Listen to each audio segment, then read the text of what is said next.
Special celebrations in a warm family setting help foster self-esteem and creativity, open up communication channels, and more.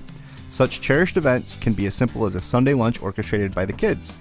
All it takes is organization, imagination, and a willingness to resist outside interference for a few precious moments. And the best part is, it's never too early to start. Today we're joined by Meg Cox, author of the Book of New Traditions. This is Parent Savers, episode 78.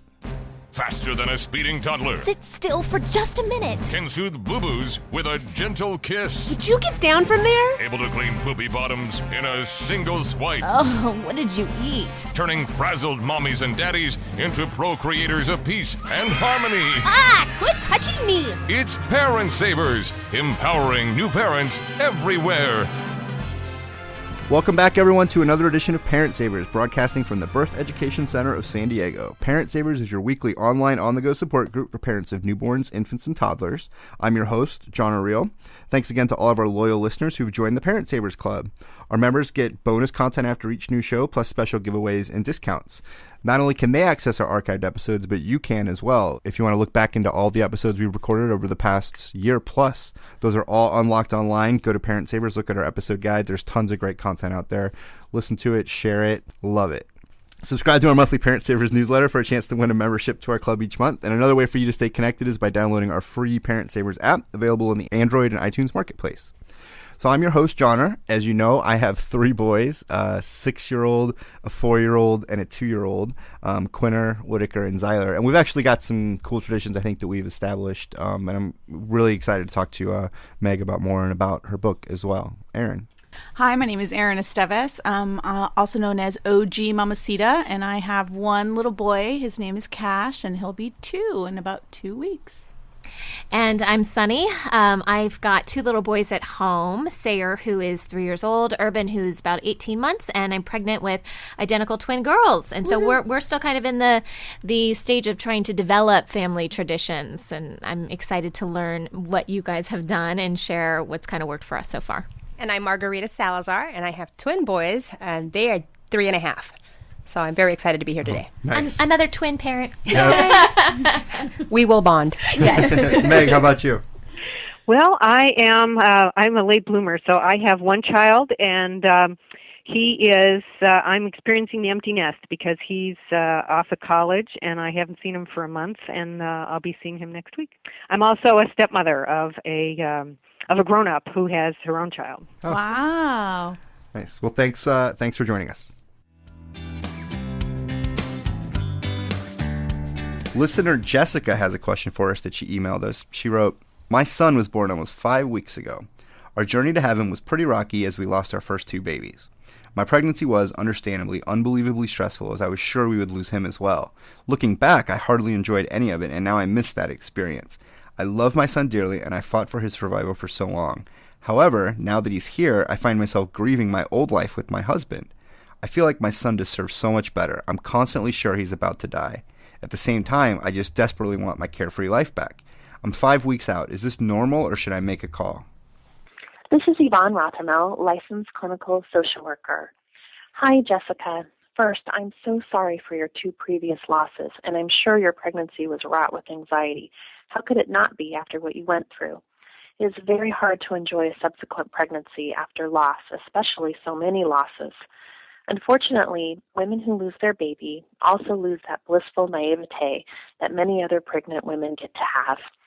Once we go through so much to have a healthy baby as you have, when the baby is finally here and safe, women can have extremely high expectations for themselves as a parent. Women who have been through these losses or have been through a lot of infertility tend to feel guilty for having any negative feelings about their baby or situation after the birth. They think, I wanted this, I worked so hard, I shouldn't be feeling this way. But the truth is, having a baby is all-consuming, life-changing, and challenging. It's normal for you to miss your old life and to wonder, what did I get myself into?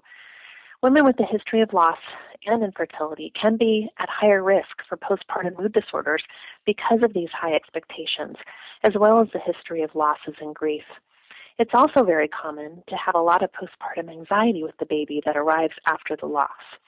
When you have been through losses, your receptive world gets violated. We often talk about depression and grief, but anxiety is a big part of grief. When you have been given what you've been through, Jessica, I would recommend you talk to someone. It's important that you're getting support. There are treatments to help with postpartum anxiety. Postpartum Support International is a good place to start. They will have local referrals in your area that specialize in the treatment of postpartum mood disorders as well as supports for perinatal loss. And you can find them at www.postpartum.net. It's important that you find professionals who understand perinatal loss and its impact on anxiety and mood, because losing a child is both a loss and a trauma, and it's understandable that you would be anxious. Once you get the right supports in place, it can help you feel a lot better. You've been through a lot, Jessica. Be gentle with yourself, take good care of yourself, and care enough about you to get the right supports in place.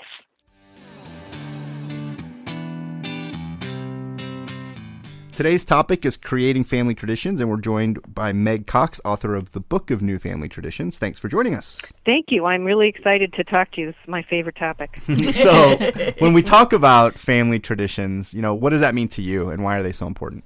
Well, family traditions are everything from birthdays and holidays to boo-boos and bedtime. I mean, when you just have a certain way of kissing the boo-boo when your kid falls off the swing, that's a little ritual or a tradition that you have. And they're so important because they really create your sense of family. They are giving your kids a sense of identity. This is what people in this family do and how they celebrate and how they live. And they also give them a sense of security, back to that boo-boo thing, because they know every time they fall down and get hurt, you're going to swoop down and take care of things and kiss the boo-boo. They can keep taking those steps out into the scary unknown world. Even calling them boo-boos is kind of a tradition, right? Yeah, that's right. There are traditional words. People have things. Part of a tradition is what you call it. Absolutely. And so it doesn't have to be a big formal event, but rather just how you're dealing with things. Exactly. And that's one of the biggest lessons I try and impart to new parents, because I think when you start out having little ones, you're all focused on the big stuff and how you're going to celebrate birthdays and all of that. And you really, the little daily things are so important to those new ones. So how did you get started, and how did this become your favorite topic? Well, I spent 17 years on staff at the Wall Street Journal writing about very different things, from agriculture to culture, and then I got pregnant at 40. And I was looking around and trying to figure out what would make me a good mom and how could I learn about it and sort of do my journalist thing. And I just seized on this idea based on some amazing friends of mine who had grown up with these wonderful traditions, that if I could figure out family traditions by interviewing families that were great at it, and as well as religious educators and psychologists and whatever, that I would sort of learn how to do this for myself, and I could help other people at the same time. Yeah, Erin was saying woohoo because she, were you 40 when you were pregnant? Yep. That's the OG in Mamacita for officially geriatric. It's a wonderful thing having a baby at any age, but when you were sort of know where you are in life, I don't know, it's just like was such a delicious extra there. Yeah. My twins came, this is Margarita, by the way. My twins came before my 30th birthday, but I spent the latter part of my 30s, trying to get pregnant and trying to work on just creating a family. So it took me a while. But going back to the topic of traditions, it was interesting because as you were speaking, when you were talking about the boo-boos, I was remembering just simple little anecdotes and past couple of years with me, and where I found myself thinking, oh my God, I turned into my mother. It happens. Yeah, and but it was a good thing, and it wasn't like a major, like you're saying earlier, John, or it's like an overwhelming, like big event. It was just a little thing. Maybe somebody, maybe I called the spoon something, that my mom likes to call it, or something kind of small like that. But yeah, I can remember thinking out loud. Fed the food the same way. And Yes, and I learned that from my mom, and of course, I turned into my mother, and in a good way. I was about to say, and it wasn't a bad thing, so I was very happy. Yeah. What does it really take to make something a tradition? When does something become a tradition versus just a funny thing that happened one time? Well, that's a really good question. A lot of it has to do with intention and focus and meaning. You brush your teeth every day, but you don't think about it. You are really invested in, sort of having a deep experience about brushing your teeth. You're probably thinking about something else, and it isn't part of a bigger meaning in your life.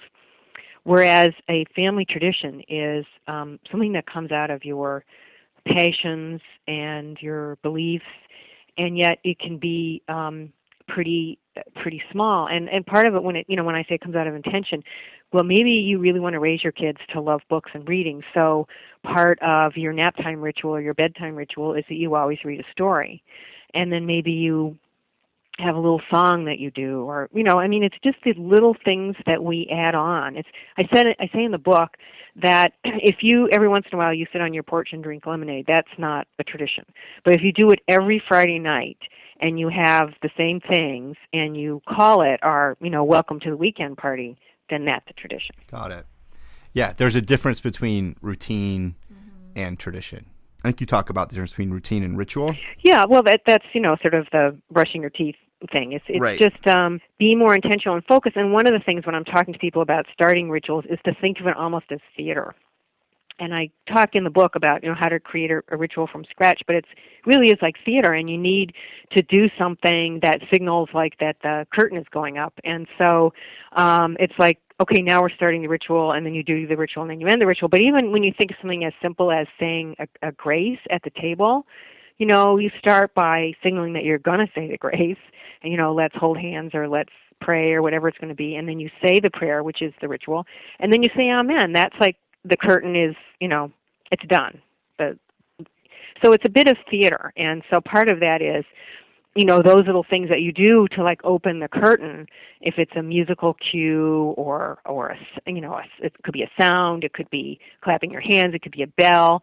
That lets people know that this is like not just ordinary time. It's something special. It's kind of heightened. It's like exclamation points and all of that. In your research, did you look back at, some of the earliest rituals or traditions that families have done?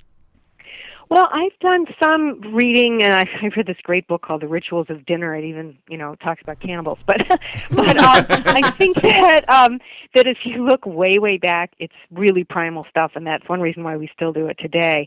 And it has to do with, I would think, a handful of things, and part of it is survival. So things like praying and being grateful have to do with the fact that you survived another day and you had a meal.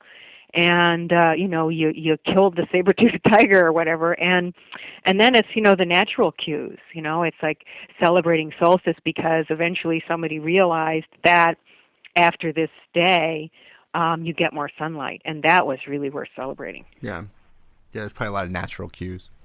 Yeah, and we still feel them, and we still celebrate a lot of those things. And then of course a lot of that got folded into Christian holidays and that sort of thing. So it's all there. I think we really just feel it in our bodies, All right. Well, this is a good point. Let's take a quick break. Then in the second half of our talk, we can talk about some specific traditions. I know I've got some stuff that we do that I think is interesting to talk about, and I want to hear from everyone else in the room as well as you, Meg. So we'll be right back. Welcome back, everybody, to Parent Savers. Today we're talking about creating family traditions. So many of our listeners have really, really young kids. Maybe they're about to have babies, or maybe they have, newborns. What are some traditions that families can start even with, as soon as babies are born? Right. Well, so many. I think that you will do certain things at certain times of the day, and that starts to give even a newborn over time a sense of expectation of knowing when you sing that little song, they identify that with going down for taking a bath or a nap or whatever it might be. So songs are great, and other cues that transitional things are happening. That's really useful. And then just there's fun rituals and traditions. I know those like people who do things like they take a picture of the baby sitting on the edge of the couch, and they take the same picture in the same position, every Friday for the first year or something. That's a kind of, ritualistic or tradition thing to do, and it's wonderful. So there's so many possibilities. Here, let me jump in on that. One thing that we did, and we didn't mean to do it, it just happened when Christina was pregnant, probably like a lot of other couples, we were taking a picture of her every week so we could see her grow. And then when Quinter was born, we're like, oh, we're supposed to take our picture, because we'd almost had built that as a family tradition before Quinter was born. The family being me and Christina at that point. And then as it grew, we took the picture, and then we kind of missed it. So the next week we took another picture and now Quinter's 6 and we have 2 other kids, and we take a family picture every week. Oh, that's so cool. And that's one of our that. family traditions. And we've got, I love it. That's great. And what's also cool about it is the kids know how to say cheese. So they either know how to avoid a camera, or if a camera comes out, they can like stop, give the 2-second cheese. All right, am I done? And then kind of move along. So what do you do with the photos like afterwards? Have you ever compiled them? Yeah, so we save them and I print them out every couple months, and we have an album. We actually just filled our first album, and so we're buying this. It's called The Real Family Volume 1, and then we're filling up The Real Family, Volume 2. So I think it's the kind of thing that we're looking to continue, at least till the kids are, and we're empty nesters like Meg. But maybe we'll keep it going beyond that. So that's awesome. Margarita, do you have any traditions that you can think of that you guys are doing? Yeah, there's a couple of things that we've done. Same thing with photographs. That's just such an easy thing to do, especially with cameras being so ready. You get your iPhone or your other smartphone with the camera built in. You can snap a picture at almost any point. Every month picture is a great picture to take. That's always fun. Something that we really like to do, at least when I say we, I mean me and the kids, but they like it because I say we like it. I take pictures of them in their car seats. And obviously the car stopped. It's like as soon as I buckle them in and I look back to see what they're doing, just because I can't look back typically when I'm driving. So I'm looking back and I just kind of want to see and absorb the moment. And then I'll just snap a picture. And every single time that I catch them, it's something way off base, just crazy. A finger in an ear, food dribbling down. I mean, it's not a posed picture. It's just a capture a moment kind of picture. Yeah, it's a candid, and it's become like a funny thing for me to like email them, because it's not just about me; it's about sharing. So you said you had the book. John's got a book that he's filled. My God, a lot of pictures. Right. So I like to email them, and I'm not on Facebook anymore because it was just so difficult for me to keep track of everything and everybody. So now I just sort of send an email, and because I'm sort of old-fashioned that way, it's turned into people like, oh, where's your email? Like, where's the next picture kind of thing? Or I'll yeah, exactly. Or I'll text them and people will respond. And I think it's a little more personal to send like to one person. Sometimes, even though obviously things are changing, people are busy. You do the best you can. Yeah. But yeah, anything that you can do that involves other family that aren't with you, I think that's helpful. And it's great to, as the kids get older, is to have some guideline built in so the age. I love these people who, it's one thing to do the first day of school picture, but you don't remember what year that was, So now I know a lot of people who like make a sign and it says what grade they're starting, who their teacher is or that kind of thing. And then you have that as part of the picture forever. Yeah. I wonder how Pinterest is changing traditions. Because I think that people are seeing, other people did that and giving all sorts of ideas and new pressures on moms as well. Meg, back to you. What are some other of your favorite traditions you've heard, families doing or that you encourage others to do? Yeah. Well, there's one that I put in the book, and we weren't doing it, and then my son saw me talking about it on TV, and he said we have to do that. And that's a family dinner conversation basket. Oh, that's fantastic. Yeah, and you just in the book I have like 50 starter questions, but some of it is fun things like what's something you can do better than your parents, and another is if there was a holiday named after you, how would people celebrate it? Yeah, that's a great one. That's awesome. That's fun. The holidays are kind of a built-in, easy, every month kind of thing to just follow without a whole lot of effort if you really kind of just allow it to sort of happen. Because the schools will celebrate it, the stores. Right. I mean, you can't walk into a Costco or a Walmart or a Target, and the stores are inundated with the seasonal stuff. So even if you're just shopping for groceries, packaging changes. Yeah. Well, but it's also fun to sort of two things I would suggest. One is I have a lot of things in the book that are a little bit off the beaten track, like how do you celebrate Poetry Month with your kids? And you're not going to see that at Costco. Right. But which is a great thing to do. It's in April, and it's a great, there's so many great poems for kids. It's just so much fun. But the other is make up your own family holiday. I mean, that's one of the things that's great about traditions for kids growing up in a family is, eventually they're going to find out that nobody else in the world celebrates that. It's wonderful. That. So do I. At first, maybe they go through a series of emotions as they discover it. That is so funny.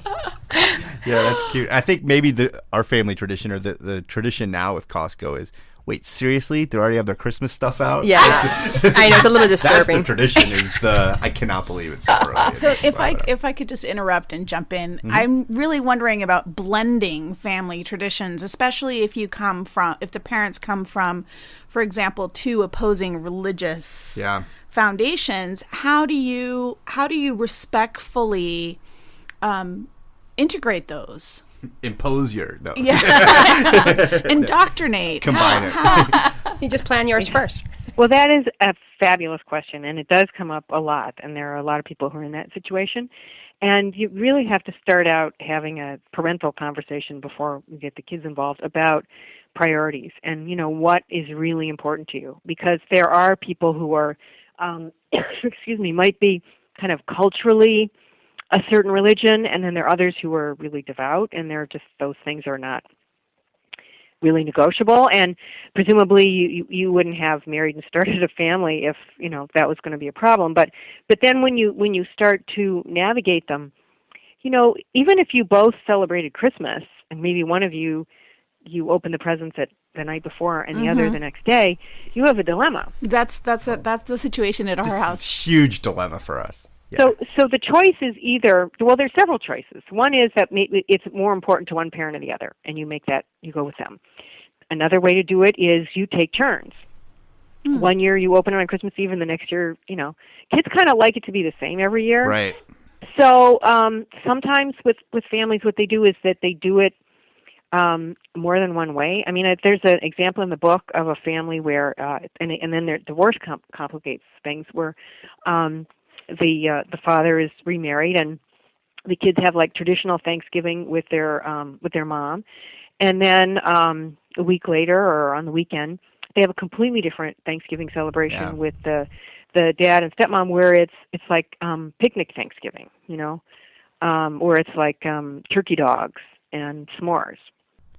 And I think it's important to be able to work together. One of the things that, like, as much as Christina and I butt heads about, how to do Christmas, we're able to work really hard on figuring it out because we want something to be the same for our kids. And at the end of the day, we're teammates and we're friends. And so we're willing to work through it.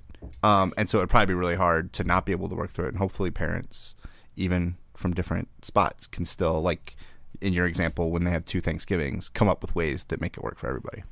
Yeah, and also a sort of another alternative that I didn't really mention, but I think is also nice, is you don't do it either way. You come up with a new way. That is, this is the way this family's going to do it. And, but it's just that there has to be there has to be trust and the kind of relationship that you're talking about. And then there has to be a buy-in that, let's do it different. We have a chance to do it differently. And this is what feels right to us. And maybe your parents were meat eaters, you want to do a vegan Thanksgiving. I mean, there are just so many different ways that you might differ. But you got to sort of somehow get on the same page. And sometimes that is the best way to do that, is to start a new page, a new tradition. Yeah. And it all goes to that intention that we talked about in the first part, and that families really want to have this intention because it is such a, I mean, as you get older, these are the memories that you're going to think about. When you think family, it's the traditions that you're going to be thinking about. Right, and you want them to be happy ones. Yep.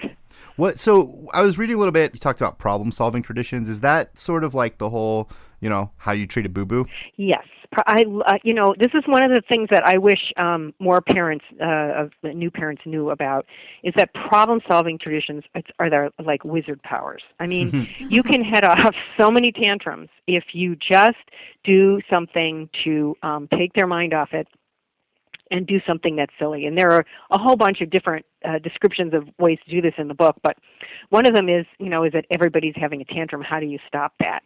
And there's one family, for example, you get goofy and you get silly and you get their attention on something else. And there's a family that when people are, acting out and getting nasty, they have what they call a crazy dance party. And they do, they get near, we're all near music now. We just take out our phones, but you do a countdown, 10, 9, 8, 7, 6, you get to 1 and you turn on loud music and you all dance like maniacs. And, then you're laughing and, you get past it. And there's just a million ways to do that, whether it's having a silly song or story that you do in the supermarket to distract, that's always a transitional issue. Or there's just so many different ways to do that because, those things are tough. And they're, the problem-solving rituals are needed during those rough spots that are the predictable rough spots. This is always when the meltdown happens. And so one of my favorites, when you ask about my favorite traditions, there's one in the book called Yes Day. And, this mom came up with this idea because she got sick of having to say no to her kids all the time. Like, no, I can't stop and play with you. I'm cooking dinner. So whenever there's something her girls want to do, they write it down on a slip of paper and they put it in the yes jar. And one Saturday a month is Yes Day, and they each get to pick things out of the yes jar to do. Do they just pick them blindly, or do they root through them? No, I think they consider, they do I want to go to the zoo today or, wear my tutu or what, whatever it might be. I think they pick, this is what I feel like today. Nice. That's awesome. Yeah, when you were saying, Meg, about problem-solving traditions, I think it's also I'm thinking that something is a part of the book where you use the same language or buzzwords to address a particular type of behavior. So my kids they're only 3.5, and they've learned it's not okay. They learned that at school. They're in a special ed class. They're both autistic, so they do a little thumbs down, not okay sort of thing. It's super cute. So that actually was never anything in my family's dialogue until my children arrived. So now everybody in the house uses it's not okay, and we all have adopted it. It's not okay. That's really good. That's very powerful. Yeah, we've all adopted, and I think it's good, and it becomes now something not a joke, but more of something that we all use. So it's actually very helpful. Lovely. Yeah. Yeah, and it's spread through the whole family, which is good too. And another problem-solving ritual we all know about. Well, bedtime rituals are problem-solving rituals, but drop-off, daycare or school. For a younger child, just having that little ritual where it's saving up kisses from mommy or a special goodbye or whatever it might be. Really helpful. That is helpful for sure. Yeah, I think it goes to consistency. And if I can add, there's one particular ritual that I remember that Meg will soon be probably privy to. It's the laundry home ritual.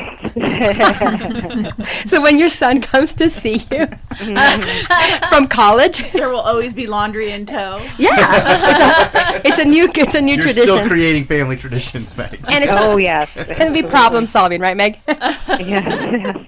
I find it really fascinating that you put things like problem solving in the ritual category, because I never would have considered it as such. But it's just now it just seems so blatant, and before it was I didn't even see it that way. When you think about this, you're thinking, where do we put our forks on Thanksgiving? And that's not the tradition at all. Well, the tradition is, when do we buy the turkey? Or so. But right, no, I'm just saying like the problem solving or the boo-boo issue and how we respond to situations. Right. I just think it's fabulous, and I appreciate you putting it in that perspective for me. Oh, thank you. Well, no, it's really huge, and it really is. Once you start doing that, it really helps you because you can sort of go through your whole daily schedule and say, these are the times, and it's immediately which are the ones. So any more great tips do you have for new parents to help create traditions? Well, just don't be put off by that word tradition. Yeah. Do have a good time. And I think that my last bit of advice would be to pat yourself on the back for not being perfect, because the rituals, the traditions, and the ceremonies and celebrations that your kids are going to remember are the ones where something goes wrong. If you forget to turn on the oven at Thanksgiving, or the dog ate the cake, calm down. You'll never forget this day ever, and you will not starve. You'll figure something else out, and so keep a sense of humor and do not. This is like the best thing you can model for your kids. That because we can get stressed out about these things. Yep. All right. Well, thanks, Meg. Why don't you tell our listeners who want a little more information how they can go about getting your book or find out more about you? Yes. Well, my website, megcox.com, has a lot of great information and links to it, and there's even a trailer there. There's a list of my other books, and you can see a book trailer about the Book of New Family Traditions. Great. Well, thanks so much for joining us, and thanks for everyone in the room for joining us, and thanks for listening to all of our listeners as well. For more information about family traditions, more information about Meg or any of our panelists, visit the episode page on our website. We're going to continue the conversation for members of our Parent Savers Club. After the show, Meg's going to tell us a little bit more about some surprisingly popular traditions that maybe we wish weren't still popular, but that still are around. So make sure that's going to be some interesting conversation for our Parents Club members.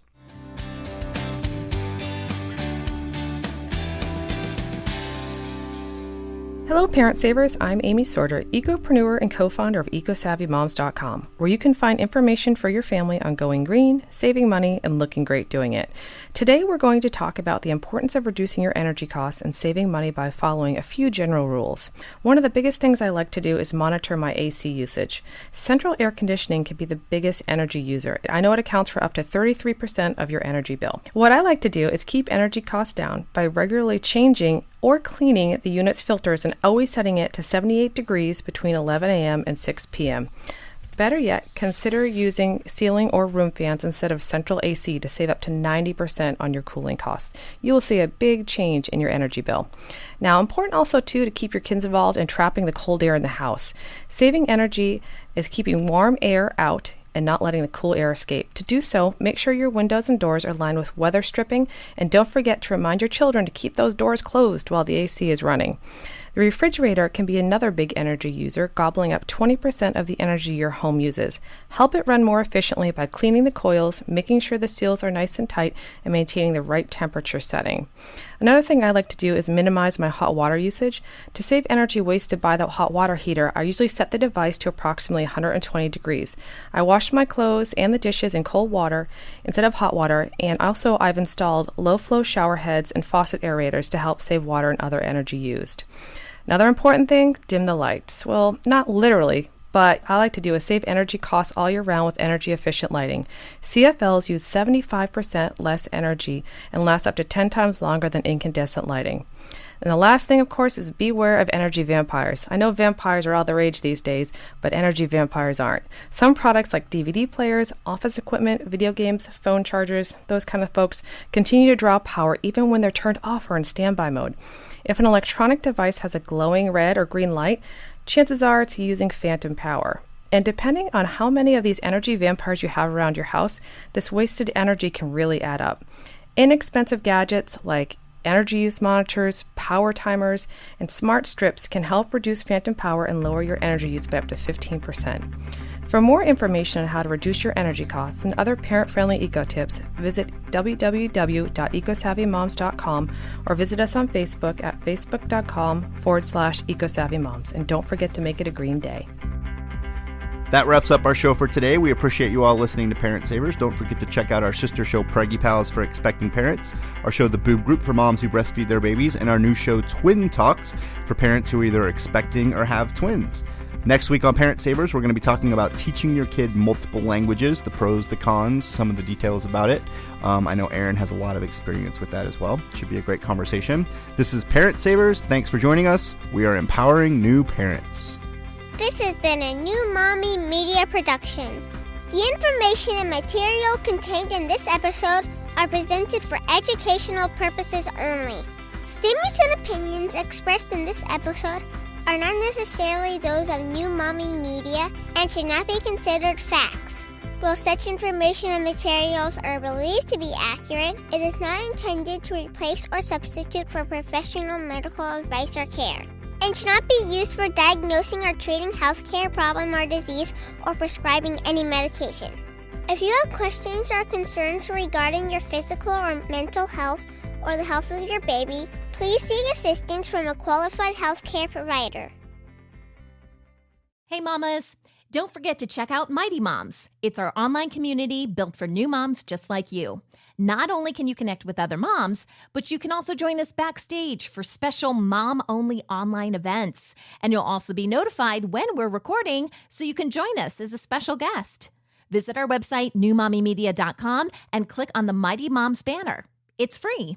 That's newmommymedia.com. See you there. Hey mamas, Don't forget to check out Mighty Moms. It's our online community built for new moms just like you. Not only can you connect with other moms, but you can also join us backstage for special mom-only online events. And you'll also be notified when we're recording so you can join us as a special guest.